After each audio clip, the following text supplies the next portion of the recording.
Pelaksanaan eksekusi mati para terpidana kasus narkoba konon tinggal menghitung jam saja. Pada saat bersamaan sejumlah proses hukum yang dilakukan kuasa hukum sejumlah terpidana mati belum tuntas sepenuhnya. Apakah memang pemerintah tidak menganggap sejumlah proses hukum yang masih berlangsung sebagai sebuah proses legal formal hukum yang harus dinanti hasilnya? Benarkah eksekusi mati sudah final dan tidak mungkin ditunda lagi terhadap para terpidana yang masuk daftar kali ini? Kami akan membahasnya bersama, ini orang-orang hebat jadi tamu saya malam hari ini, Henry Yosodiningrat, Ketua Gerakan Nasional Anti Narkotika atau Granat, Al-A'raf, Direktur Imparsial, dan melalui sambungan satelit dari Cilacap ada Afif Abdul Qoyim, kuasa hukum terpidana mati Mary Utami dan Humphrey Jefferson, warga negara Nigeria. Selamat malam Bapak-Bapak. Selamat malam. Baik. Selamat malam. Saya ke Bung Afif terlebih dahulu yang agak jauh. Bung Afif, sampai sejauh mana sesungguhnya ekspektasi dari klien Anda pada proses hukum yang masih berlangsung ini? Sementara banyak yang menduga eksekusi dilakukan hanya dalam waktu hitungan jam saja. Ya, jadi perlu kami jelaskan bahwa terpidana mati atas nama Humphrey Jefferson dan terpidana mati atas nama Mary Utami pada tanggal 25 Juli dan tanggal 26 Juli itu sudah terdaftar permohonan gerasinya untuk terpidana mati atas nama Jeff di Pengadilan Negeri Jakarta Pusat, sedangkan terpidana mati atas nama Mary Utami sudah terdaftar di Pengadilan Negeri Tangerang. Dengan adanya upaya gerasi ini seharusnya Presiden Joko Widodo dan Jaksa Agung menghormati permohonan gerasi yang mereka sedang ajukan gitu. Dan kalau misalnya tidak, ya kita berandai-andai sekarang memang, tapi kalau membaca simptomnya rasanya kereta akan jalan terus nih, Bung Afif. Ya, kita perlu memperhatikan undang-undang gerasi bahwa gerasi tidak dapat menunda eksekusi kecuali untuk pidana mati. Jadi amanat undang-undang gerasi itu menjelaskan demikian. Jadi kalau pemerintah taat pada undang-undang, Presiden Joko Widodo dan Jaksa Agung kalau mau disebut dirinya patuh terhadap undang-undang, hormati undang-undang gerasi yang sudah ditetapkan. Begitu. Baik. Bagaimana tanggapannya Bang Henry yang juga pengacara kawakan yang paham sekali pasal-pasal?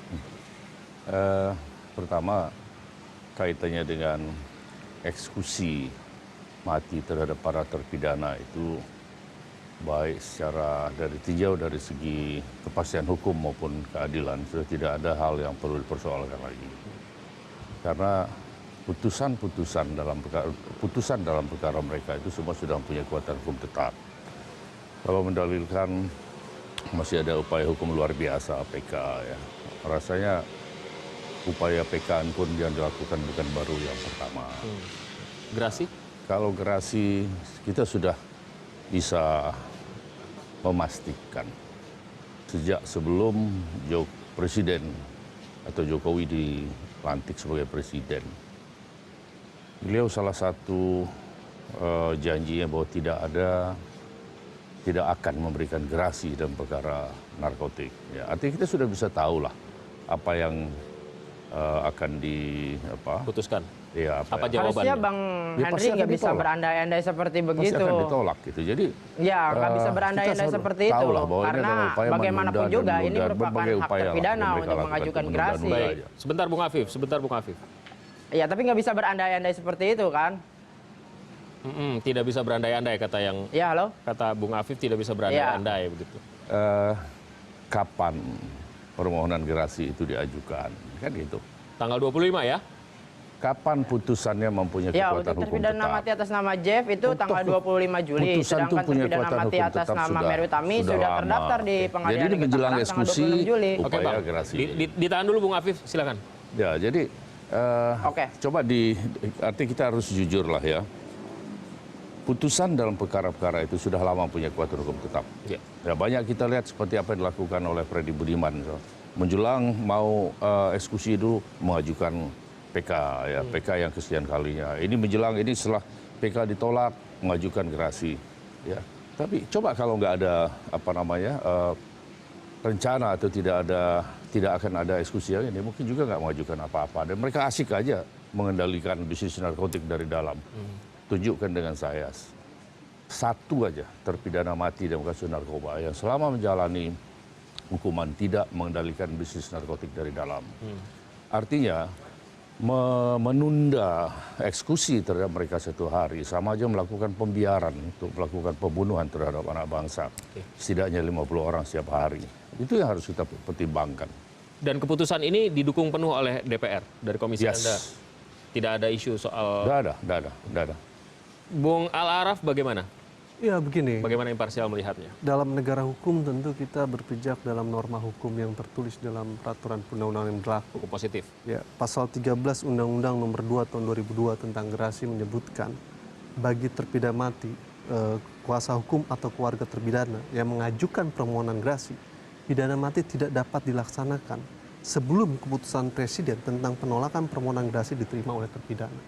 Artinya sampai sekarang untuk 3 kasus Mary Utami, Humphrey Jefferson, dan juga Zulfikar Ali, proses gerasi masih sedang berjalan. Dan sampai sekarang belum ada keputusan presiden terkait dengan kasus tersebut. Dalam konteks itu, eksekusi mati tidak boleh dilakukan atas 3 kasus tersebut. Karena jika itu dilakukan, maka presiden sedang melanggar undang-undang. Itu sebuah hal yang fatal dan berbahaya. Gitu. Oleh karena itu, menjadi sangat penting buat presiden untuk memerintahkan jaksa agung agar terhadap 3 nama tadi untuk ditunda sampai proses gerasi terdapat keputusan oleh presiden.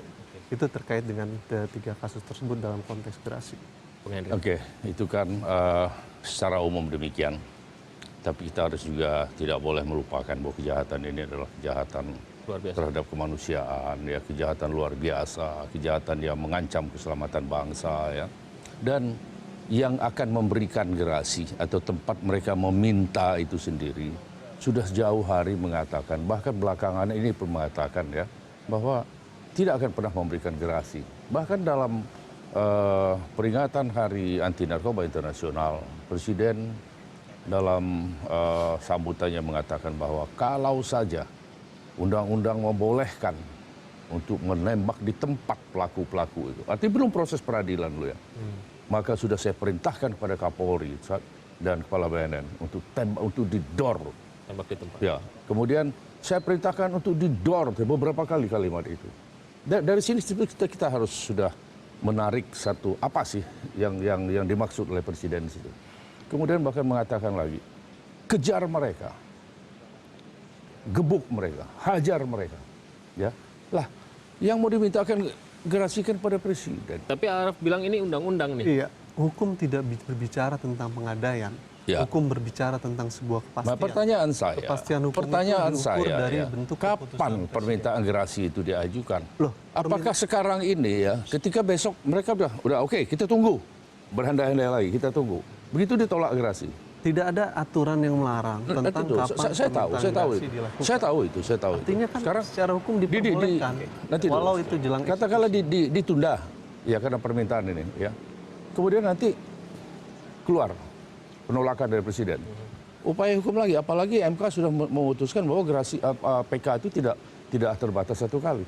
Begitu mau eksekusi, PK lagi. Mau sampai kapan? Di mana Rezekerheit? Di mana kepastian hukum di sini? Kita sudah tahu lah. Masa kalian juga nggak tahu bahwa mereka itu setiap 1 hari kita biarkan di dalam itu mereka melakukan pembunuhan terhadap anak bangsa ini. Ya. Kita tolerir. Walaupun tentu kalau misalnya kita mengarah kepada Mary Utami, Bung Afif, itu dikeluarkan pada surat itu tanggal 25 Juli. Tanggal 26 Juli kami mendaftarkan permohonan gerasi ke artinya sudah di dalam isolasi ke Pengadilan Negeri Tangerang. Mary sudah di dalam isolasi waktu itu. Perlu kami jelaskan bahwa pendaftaran gerasi itu tanggal 26 Juli itu sebelum Mary dibawa ke sel isolasi. Oke. Begitu.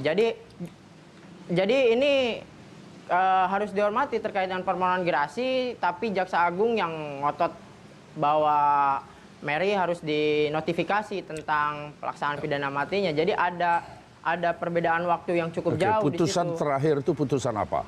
Putusan PK kah atau putusan kasasi? Dan kapan putusan itu? Terkait dengan PK pun juga Mary enggak, Utami putusan yang terakhir yang menginformasikan kepada kami bahwa putusan yang sudah punya kekuatan hukum putusan tetap PK-nya itu itu sebetulnya 14 putusan Agustus dalam tahun tingkat kasasi ya. 2014. Putusan Ya, PK-nya itu sudah tanggal inkrah. 14 Agustus tahun 2014. Kemudian PK. Bentar, satu-satu, kan? satu-satu. Sedangkan Bung Afif, disampaikan kepada Mary Utami itu pada tanggal 25 Juli 2016. Oke, Setelah Mary Utami dilimpahkan ke sini ke Nusa Kambangan. Jadi di satu sisi Mary Utami dihambat untuk mengajukan gerasi karena putusan PK-nya terlambat disampaikan kepada dirinya. Di satu sisi ada bunyi-bunyi yang menyatakan bahwa ini merupakan akal bulus dari terpidana untuk menghambat proses eksekusi. Kan ini sungguh tidak adil, sungguh tidak fair. Padahal ini merupakan hak terpidana loh untuk mengajukan gerasi. Bung Henry. Oke, sekarang pertanyaan saya tadi kan, putusan itu punya kekuatan hukum tetap itu setelah putusan Mahkamah Agung dalam tingkat kasasi. Oke. Dan PK memang prinsipnya juga tidak menunda eksekusi, tapi oke lah ya. Pertanyaan saya, putusan yang terakhir itu putusan dalam tingkat kasasi atau PK, dan kapan putusan itu? Itu ya harus tahu dulu. Dan setelah itu, kapan diajukan permohonan gerasi ini? Oke. Dan Presiden juga dalam memberikan gerasi dalam Undang-Undang Dasar 1945 harus mendengar pendapat Mahkamah Agung. Mahkamah Agung yang memutus pada tingkat terakhir itu Baik. lagi tadi. Bung Afif nanti dijawab semua pertanyaan-pertanyaan Bang Henry tadi. Kami masih akan kembali dengan perbincangan ini sesaat lagi. Tetaplah bersama kami di CNN Indonesia Prime News.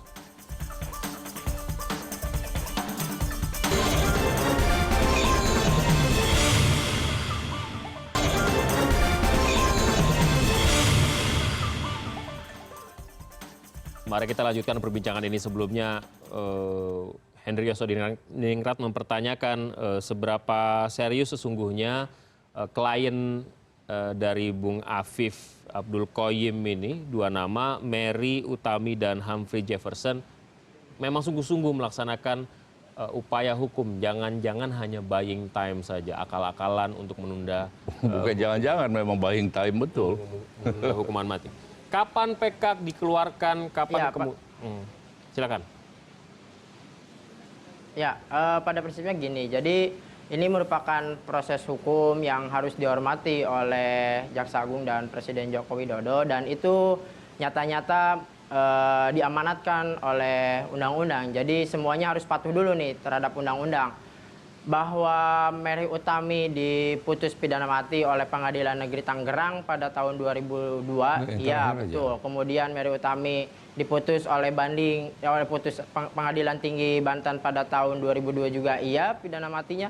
Kemudian kasasinya diputus pidana mati, namun disampaikan kepada Mary Utaminya pada tahun 2008. Jadi ada jeda waktu. Kemudian Mary Utami mengajukan peninjauan kembali. Nah, di dalam salinan putusan peninjauan kembali, Mary Utami itu diberitahukan pada tanggal 25 Juli, sedangkan putusan PK-nya itu pada tanggal 14 Agustus 2014.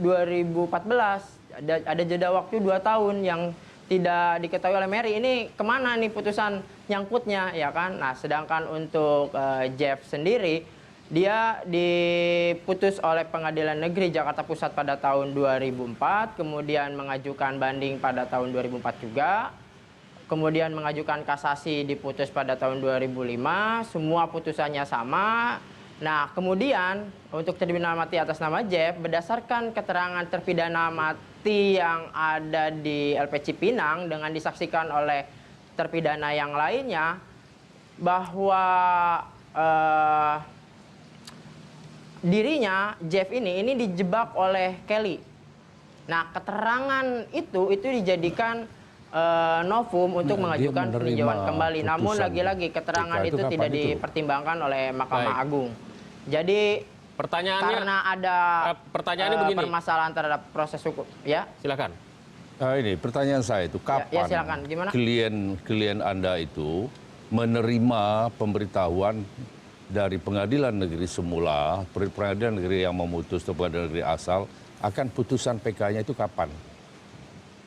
Kapan?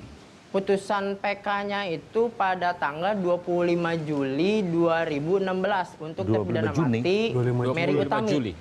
25 Juli. Walaupun diputusnya setelah Mary 2014. Utami dibawa dari Lapas Tangerang. Didapat. Iya, jadi ada jeda waktu 2 tahun. Itu permasalahannya.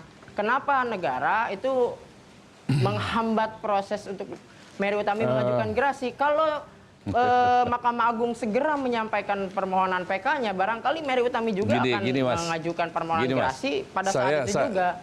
Saya ini juga advokat ya, cuma saya cuti ya, jadi saya tahu persis. Kalau pemberitahuan dari pengadilan semula itu tidak langsung dilampiri dengan putusan ya, tidak langsung dilampiri dengan itu. Ya. Nah, tanggal 25 Juli ya, pada waktu sudah ada itu ketentuan daftar nama yang akan dieksekusi. Oke, Anda mengajukan PK, dasarnya putusan yang mana? Sementara putusan Mahkamah Agung untuk perkara PK itu sendiri belum sampai di pengadilan. Kalaupun sudah sampai di pengadilan, belum dikirimkan oleh pengadilan kepanitraan, pengadilan setempat kepada yang bersangkutan. Ini kan menimbulkan pertanyaan, karena saya tahu betul seluk-beluk di pengadilan, teknis di kepanitraan pidana saya tahu persis.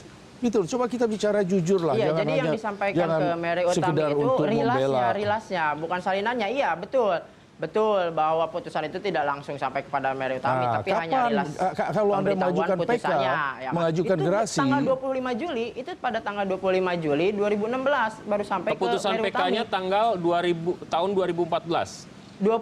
Putusan PK-nya 14 Agustus tahun 2014 sampai ke Mary Utaminya pada tanggal 25 Juli 2016. Ada notifikasinya di website seharusnya ya. Itu pasti ada. Iya. Ya, jadi kita pegang kok rilas pemberitahuan putusan dari Mahkamah Agung tentang PK-nya Mary Utami. Saya ke Bung Araf dulu. Ya. Kita punya presiden yang namanya terpidana mati Mary Jane. Iya, betul. Yang itu ditunda. Betul. Nah, itu kenapa bisa terjadi dan ini gimana nih kira-kira menurut Anda dua orang ini? Ya, bukan hanya dua orang, ada satu lagi kasus Zulfikar Ali. Tiga, sama. Pertama gini, prinsipnya gerasi adalah bagian dari hak terpidana untuk mengajukan itu. Kapanpun dia mengajukan silakan. Mau menjelang proses eksekusi juga silakan. Secara aturan hukum itu diperbolehkan. Yang kedua adalah jangan diandaikan bahwa semua yang mengajukan gerasi misalnya menjelang eksekusi berarti mereka sedang ingin melakukan penundaan saja. Dalam kasus ini secara administratif problemnya adalah putusan tersebut baru diterima kemarin 16 Juli 2016. Itu artinya nggak bisa dikatakan seperti itu. Dalam kasus eksekusi mati Zainal Abidin ini menjadi fatal yang gelombang kedua. Pengadilan negeri di Sumatera itu terselip untuk mengajukan berkas PK-nya, tapi Zainal sudah dieksekusi. Dalam kasus yang lain, mengapa mereka mengajukan gerasi? Sekali lagi bukan karena ingin mengajukan penundaan dalam beberapa kasus tertentu ya, tapi memang mereka ingin menyatakan bahwa misalkan dalam kasus Zulfikar Ali dirinya tidak bersalah dalam kasus tersebut sehingga dia tidak ingin mengajukan gerasi. Karena pengajuan gerasi dia sedang menyatakan bahwa dirinya bersalah dalam kasus tersebut, terlibat misalkan. Dalam konteks itu gerasi kemudian akhirnya dijadikan pilihan akhir dengan melakukan komunikasi terhadap terpidana untuk tetap mengajukan gerasi. Meski kita yakin dalam kasus Zulfikar Ali adalah kasus mekanisme peradilan yang sesat. Karena dalam kasus tersebut saya bisa menunjukkan fakta-fakta, begitu juga sudah disampaikan oleh Hafidz Abbas, anggota Komnas HAM yang dulu bagian Direktur Jenderal di Kementerian Hukum dan HAM. Dalam kasus Zulfikar Ali terjadi proses unfair trial, peradilan yang tidak adil. Hal itu ditunjukkan misalkan pertama terjadi proses penangkapan secara senang-senang, diikuti dengan proses penyiksaan, yang kemudian terjadi tidak didampingi pendamping hukum secara maksimal, dan yang paling keempat, yang paling fundamental adalah tersangka utama dalam kasus peredaran narkoba tersebut, Gurdip Singh, di dalam pengadilan menyatakan bahwa Zulfikar Ali tidak terlibat dalam kasus ini. Saya menyebut nama itu karena saya menganggap kami mengalami proses penyiksaan untuk mengakui nama lain selain saya, yaitu Zulfikar Ali lah yang menjadi bagian dalam proses tersebut. Ini kesaksian tersangka utama dalam pengadilan harusnya jadi pertimbangan. Itu kan gitu. Kita tidak bicara mengenai ada peradilan sesat atau apa. Ya, perlu kami sampaikan juga, Bang. Saya ke Anda nanti. Gerasi ini berbeda ya. Gerasi ini artinya dia mengakui bersalah. Kan gitu. Ya. Semula si advokat juga berupaya mengatakan tidak terbukti, bukti ini begini. Padahal yang bersangkutan di hadapan si advokat sudah mengakui semua peristiwa. Artinya apa? Dengan tidak mengurangi rasa hormat saya terhadap teman seprofesi saya, tapi saya selalu mengajak ya, bahwa seorang advokat itu dilarang untuk membela satu perkara yang diyakini tidak ada dasar hukumnya.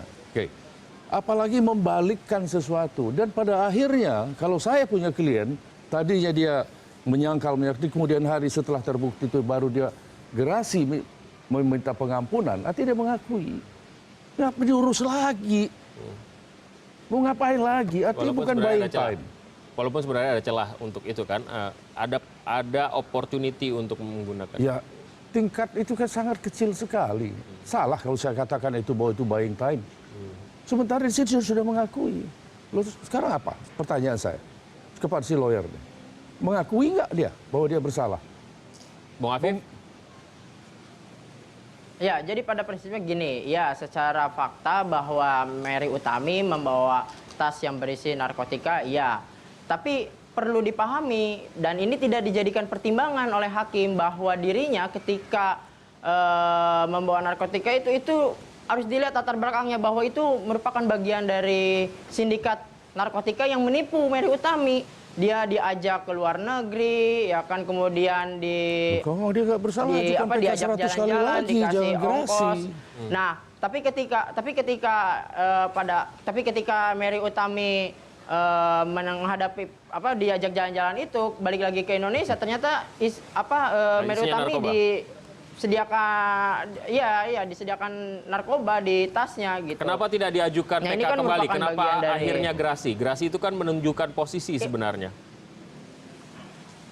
Ya, pada prinsipnya gini kan, karena kan beberapa pihak juga menyatakan bahwa PK nggak boleh tidak bisa berkali-kali. Namun MK. untuk saat ini kan yang harus yang harus dilakukan oleh kita adalah tentang gerasinya, karena di dalam undang-undang gerasi kan dijelaskan secara tegas Bukan. bahwa itu Anda dapat sebagai lawyer ya, menunda Anda eksekusi. sebagai lawyer Jadi, tentunya tahu bahwa yang namanya gerasi itu adalah meminta pengampunan dan mengakui kesalahan, bersalah.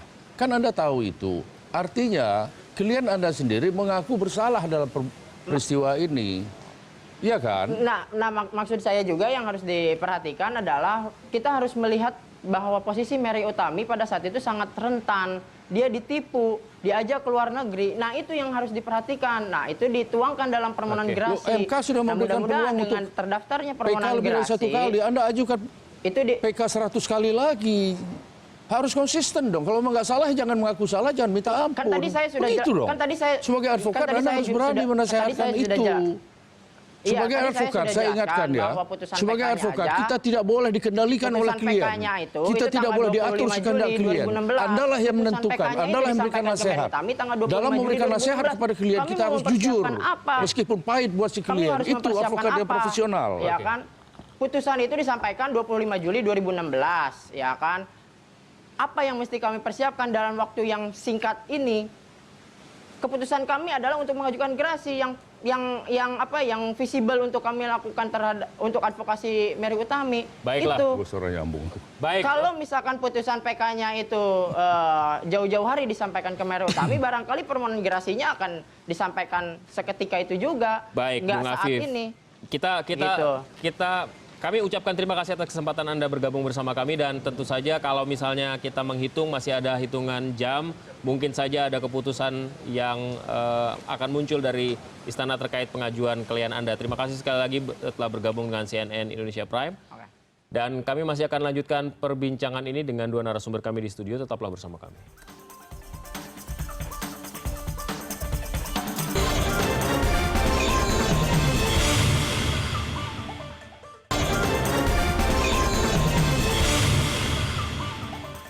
Terima kasih Anda masih bersama kami. Bung Al-Araf, masih ada ratusan lagi ya.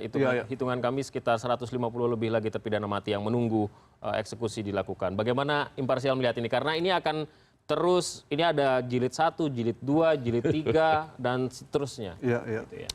Saya sih berharap Presiden bisa mengambil terobosan langkah hukum penegakan HAM yang jauh lebih progresif dalam pemajuan peradaban kemanusiaan. Ya. Dan saya percaya bahwa kemudian masih ada nilai-nilai yang bisa dilakukan oleh Presiden bahwa demi dan untuk alasan kemanusiaan, demi penghormatan dan penegakan HAM, Presiden bisa melakukan moratorium terhadap eksekusi mati. Banyak negara menerapkan hal moratorium tersebut. Ada undang-undang yang berlaku hukuman mati, ada yang sudah menjadi terpidana mati, tapi demi alasan kemanusiaan dan alasan terhadap penghormatan HAM, mereka kemudian tidak menerapkan hukuman mati tersebut. Presiden Jokowi sebenarnya bisa mengambil jalan itu. Termasuk orang seperti Freddy Budiman gitu misalnya. Yang kita tahu setelah dihukum lagi, dikirim Nusa Kambangan, tetap ada. Ya, Hukuman mati harus dirubah menjadi hukuman seumur hidup. Kalau kemudian terdapat terpidana mati yang masih melakukan kejahatan narkotika dalam LP, maka pertama-tama yang harus dijelaskan dan ditegaskan adalah berarti yang menjadi masalah adalah LP itu sendiri. Kalau LP bertindak tegas, tidak terjadi praktek korupsi dan kolusi dengan terpidana narapidana, saya pastikan peredaran narkotika tidak akan terjadi dan berhenti. Persoalannya bukan di terpidana mati dalam masih beredar, persoalannya ada di peluang. LP. Ya. Nah itu problem. Ini kan perdebatan klasik antara dua mazhab gitu kan. Yang satu, hukuman mati merupakan efek jera yang paling efektif untuk menuntaskan pelanggaran hukuman berat, pidana berat. Sementara dari teman-teman civil society mengatakan sebaliknya. Gitu. Oke, pertanyaan saya, kenapa sih kok masih dikatakan melanggar HAM? Melanggar HAM yang mana? Aturan hukum yang mana yang dilanggar dengan penjatuhan pidana mati dan eksekusi terhadap terpidana mati itu tuh. Coba tolong jelaskan dengan saya itu. Aturannya mana yang kita langgar? Kalau agama, menghilangkan nyawa orang. Ya, menghilangkan nyawa orang. Memang ada dilarang terkait dengan proses penegakan hukum. Dalam undang-undang. Ya. Pasal 28I Undang-Undang Dasar 45 menyebutkan bahwa saya hafal bunyinya. Yang tidak bisa dikecualikan dalam kondisi apapun. Saya hafal. Nah, dalam pegangan itu sebenarnya presiden bisa menjadikan itu. Ya nanti dulu gantian. Tadi nanya, udah saya jawab nih. Iya, tapi supaya lebih sistematis gitu. Iya. Tadi Anda mengatakan pasal 28I. Tolong dong dilanjutkan 28J. Kan sudah beberapa kali kita ngobrol tentang itu. 28J itu bahwa dalam melaksanakan hak-hak sebagaimana diatur dalam 28I, itu diatur menurut ketentuan undang-undang. Nah, beberapa kali juga saya jelaskan bahwa undang-undang tentang narkotik, undang-undang tentang tidak pidana umum di KUHP, ya, masih mengatur itu. Barang siapa, bla bla bla bla, diancam pidana mati. Nah, HAM sendiri, ada undang-undang tentang hak asasi manusia. Dalam salah satu pasalnya disebutkan secara tegas bahwa dibolehkan untuk menghilangkan nyawa bayi yang ada dalam kandungan atas pertimbangan untuk keselamatan ibu. Oke.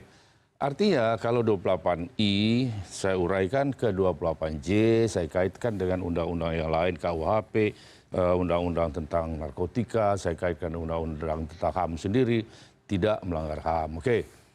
Mungkin teman-teman ini mengatakan, wadah kita ketinggalan, kita tidak beradab dan sebagainya, kita kuno dan sebagainya. Loh, kita ini kan ikut dalam pergaulan internasional. Kalian mengatakan bahwa internasional sudah meninggal, negara yang mana? Kan di dalam ICCPR juga disebutkan bahwa yang dikecualikan, yang masih ditolerir untuk dijatuhi pidana mati, antara lain selain genosida adalah kejahatan luar biasa lainnya, ya. Nah, mengenai kejahatan luar biasa, apakah tindak pidana narkotik merupakan kejahatan luar biasa atau tidak, sudah dipertimbangkan oleh Mahkamah Konstitusi ketika diajukan judicial review terhadap pasal tentang pidana mati yang diajukan oleh Mulia Lubis CS, ya. Dan waktu itu saya orang yang ada di dalam ruangan itu dan bahkan saya menjadi ahli yang diajukan oleh pemerintah waktu itu. Dan ini muncul jawaban dari seorang guru besar hak asasi manusia dari New York University mengatakan bahwa yang berhak menentukan suatu kejahatan luar biasa atau tidak atau bukan adalah bangsa dan negara itu sendiri. Waktu itu saya tanya, ya kan waktu itu boleh dialog kita pakai apa? Teleconference. Video conference ya. Saya sampaikan bahwa apabila dalam sebuah negara kondisinya seperti ini, 50 orang setiap hari meninggal, ini bla bla bla bla bla, apakah ini termasuk kejahatan luar biasa atau tidak? Dia bilang iya. Artinya, dan itu menjadi salah satu pertimbangan Mahkamah Konstitusi. Oke, artinya secara hukum internasional ya, yang artinya konvensi yang kita yang sudah yang kita sudah meratifikasinya itu dibenarkan. Wah, negara Amerika bla bla bla. Loh, negara bagian Amerika itu berapa sih yang sudah menghapuskan? Berapa yang masih menganut? Kan ya, gitu. Silakan. Nah itu, jadi jangan dengan gampang mengatakan, wah itu melanggar hak asasi manusia. Uraikan, di mana letak? Ya. Sekarang Saya ingin menjelaskan bahwa dalam rumpun HAM itu ada dua jenis hak. Hak yang sifatnya derogable right, ada hak yang sifatnya non-derogable right. Hak yang sifat derogable right adalah hak yang bisa dibatasi dalam situasi tertentu. Non-derogable hak-hak yang tidak bisa dikecualikan dalam kondisi apapun. Makanya pasal 28 tentang HAM itu membagi menjadi 3 klaster. Yang pertama pasal 28A sampai ABCDEFG itu mengatur pasal-pasal yang terkait dengan derogable right, bisa dibatasi dalam situasi apapun. Dalam situasi pasal 28I ditegaskan untuk hak-hak misalnya tidak boleh disiksa, tidak boleh hukum berlaku surut, lalu kemudian hak hidup adalah hak yang dikecualikan dalam kondisi apapun, itu bagian dari non-derogable right. Maka untuk pasal 28J terkait pembatasan adalah hanya pasal-pasal yang hanya bisa terkait dengan hak-hak yang bisa dikecualikan dalam kondisi tertentu. Itu yang derogable right. Untuk yang non-derogable right di dalam pasal 28I itu tidak bisa dibatasi. Siapapun misalkan di dalam proses persidangan ataupun dalam proses hukum nggak boleh disiksa dalam kondisi apapun. Itu non-derogable right. Nggak bisa dikecualikan. Wacananya kita kan soal hukuman mati nih. Iya, soal hukuman mati termasuk dalam hak hidup. Maksudnya golongan non-derogable right itu ada beberapa rumpun dalam pasal 28I. Jadi 28J tidak berlaku untuk dalam pasal 28I tadi. Itu yang pertama. Yang kedua adalah Coba ulangi. Yang kedua dalam Yang nggak berlaku 28. pasal pembatasan tentang 28J 28J? tidak diberlakukan untuk pasal 28I. Karena 28I adalah hak yang sifatnya non-derogable right. Waduh, bagaimana membaca undang-undang dasar hanya seperti memberlakukan gini, karena penegasan pasal 28A, B, C, D, F, G itu dijelaskan beberapa hak. Nah, di Dia dalam nggak lompat hak loh. tersebut, HI terus J loh. kemudian Nggak pertanyaan lompat. saya, kenapa ada kalimat bahwa untuk hak-hak ini tidak bisa dikecualikan dalam keadaan apapun dalam pasal 28I? Itu untuk menegaskan dari pasal 28A sampai E sampai G tadi, ada hak-hak yang tidak bisa dikecualikan dalam kondisi tertentu. Maka itu ditegaskan dalam pasal 28I. Dalam beberapa pertimbangan Mahkamah Konstitusi di luar judicial review yang dilakukan oleh Mahkamah Konstitusi dalam kasus Todung Mulia Lubis, MK sebenarnya menerapkan hal pasal itu dengan tafsir yang seperti itu, gitu ya. Nah, yang ingin saya katakan adalah di luar persoalan tadi pengakuan hak hidup sebagai hak yang tidak bisa dikecualikan dalam situasi dan kondisi apapun, saya ingin mengatakan bahwa dalam realitas tata sistem penegakan hukum yang masih terdapat unsur-unsur penyimpangan, tidak objektif, unfair trial, penerapan hukuman mati itu rawan terjadinya kesalahan penghukuman. Setiap hari kita melihat bagaimana dalam level pengadilan sampai Mahkamah Agung, praktek-praktek korupsi dalam sistem peradilan itu berlaku. Hukuman mati adalah satu bentuk hukuman yang tidak bisa dikoreksi dalam situasi, tidak bisa dikoreksi ketika sudah diterapkan. Waktu kita Kalau ini suatu terbatas. saat nanti ada eksekusi mati dilakukan dan kemudian ada bukti dalam kasus tersebut, ternyata hukuman itu ternyata bukan dia pelakunya, maka pertanyaan saya, siapa yang bertanggung jawab atas hukuman yang salah tersebut? Itu kita udah bercerita tentang peradilan sesat. Mungkin Anda terinspirasi dari bukunya Herman Monstar tentang peradilan sesat ya. Begini, kalau tadi kesan saya Anda menginterpretasikan bunyi Undang-Undang Dasar. Pak Henry Pasal juga itu, interpretasi. nanti dulu, pasal itu diuji di Mahkamah Konstitusi dengan menghadirkan pembuat undang-undang, kemudian orang-orang yang terlibat di dalam ketika dilakukan perubahan Undang-Undang Dasar. Kemudian mereka lah yang menceritakan apa yang dimaksud dengan ini. Jadi kita yang ada duduk bertiga di sini, kita tidak punya kompetensi untuk menginterpretasi bahwa pasal ini tidak boleh begini, I dengan J itu nyambung, ya itu satu. Ya, oke, kita tinggalkanlah itu. Ya, jadi saya kalau kita mengatakan bahwa itu kita sampai pagi nggak selesai perdebatan itu ya. Kita nggak mau sampai pagi ini. Nah, Karena masih ada breaking news. oke, nah kemudian kalau dikatakan kita sering sekali kan dengan teman-teman ini mengatakan bahwa wah kita ini negara yang tidak beradab. Justru untuk mempertahankan peradaban itu, ya. Kemudian kalau saya katakan bahwa di balik matinya mereka terdapat kehidupan banyak orang, ya. Agama, tolong tunjukkan dengan saya di agama yang mana. Saya sebagai penganut Muslim di Islam juga dibenarkan. Jadi saya tidak melihat. Karena manusia ini berubah ya. Kalau kalian bisa meyakinkan saya dengan dalil-dalil atau argumen-argumen yang memang logik atau tidak usah terlalu logik, yuridis argumentatif aja, mungkin saya akan berubah.